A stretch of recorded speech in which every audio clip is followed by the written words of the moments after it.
Back to Nerd Central. In this video, we will be looking at the controller section. Now, the controller section is used to control your script, your project, and to make it way easier to do and also program.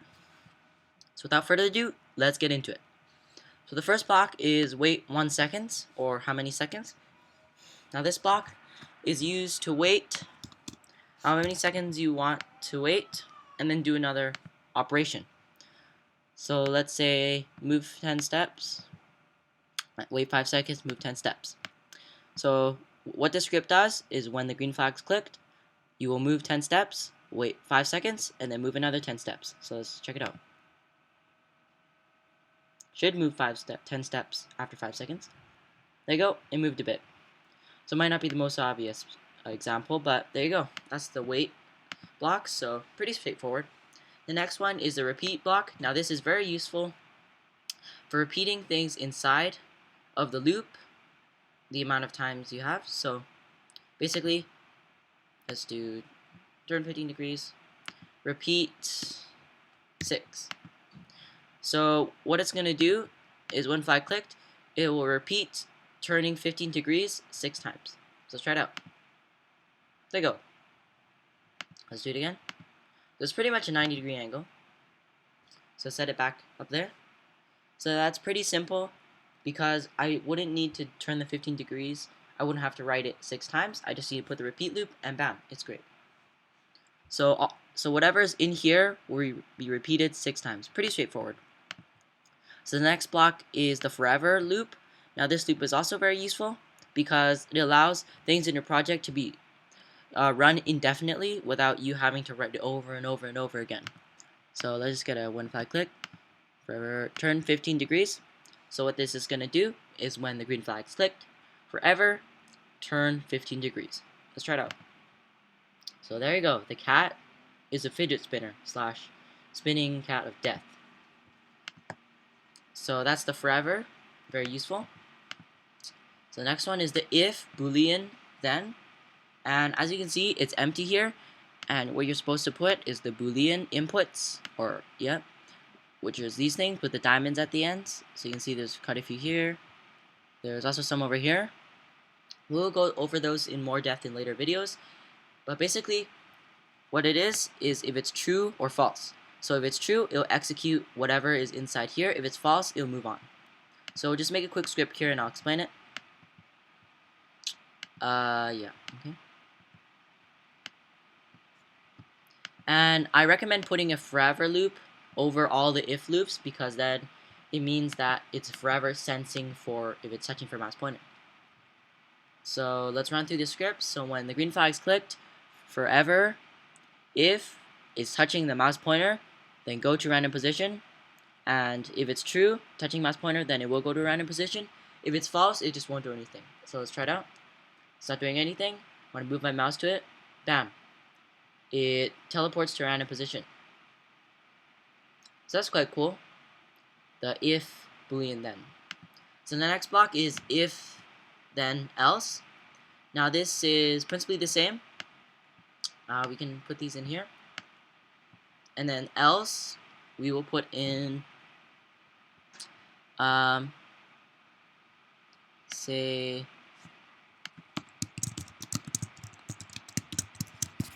so what this script is doing is when flag clicked, forever, if it's touching mouse pointer, if it's true, then you'll go to random position. If it's false, it will always say can't catch me. So let's try it. There you go. So very nice because it's kind of like a little game. So yeah, that's the if else statement. So you can actually stack multiple if else statements on each other, as you can see, and then have multiple like instances like, oh, if touching mouse pointer, if touching color that, if. So it always gets more pickier and pickier. So the next one we're looking at is wait until something is true. So basically, it's also another boolean. So what you can do is wait until touching mouse pointer, basically, and it waits until it's touching mouse pointer, and when it touches the mouse pointer, it'll execute the things that's behind it. So yeah, let's just say these are random bricks. It waits when it gets to this part, so it runs down, boop. It sees this block, and it says, oh, we must wait until it's touching the mouse pointer before we execute the things at the bottom. So that's the wait until, pretty straightforward. And the next one is the repeat until. Now basically what this is it repeats until something is true. So let's say touching mouse pointer and rotate 15 degrees. So what this script is doing is forever, it's repeating, turning 15 degrees until the mouse pointer is touching it. Then it will stop. But then if I take it away, it's forever, so it'll still repeat 15 degrees. Turn 15 degrees. So let's try it out. So there you go, it's spinning. And we put our mouse pointer on it. It stops. So yeah, very nice.